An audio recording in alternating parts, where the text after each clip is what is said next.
గజ్వేల్ పట్టణంలో ఒక ప్రైవేట్ కార్యక్రమానికి రావడం జరిగింది. మా చిన్ననాటి స్నేహితురాలు కొడుకు పెళ్లి ఉంటే హాజరవుతా ఉన్నాం. అట్లనే మన సోషల్ మీడియాలో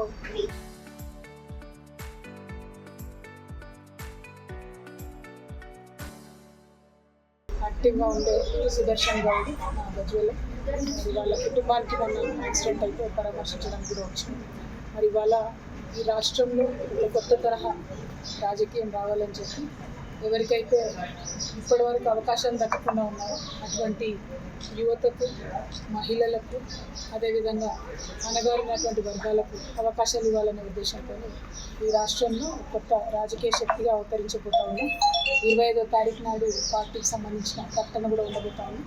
రోజు రోజు కూడా అన్ని జిల్లాల నుంచి వస్తున్నటువంటి చేరికలతో అత్యంత స్ట్రాంగ్గా జాగృతి పెట్టబోయేటటువంటి పార్టీ ఎమర్జ్ అవుతుందనేటటువంటి విశ్వాసం కూడా రోజు రోజు కలుగుతూ ఉంది.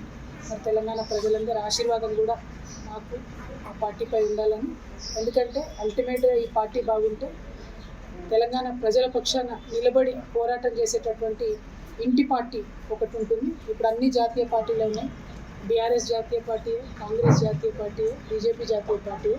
రేపు జాగృతి ద్వారా రాబోయేటటువంటి పార్టీ తెలంగాణ ప్రజల ఇంటి పార్టీగా ఉంటుంది కాబట్టి మీ అందరి మద్దతు కూడా ఇవ్వాలని తెలంగాణ ప్రజలు కోరుతున్నారు. Thank you. జై తెలంగాణ.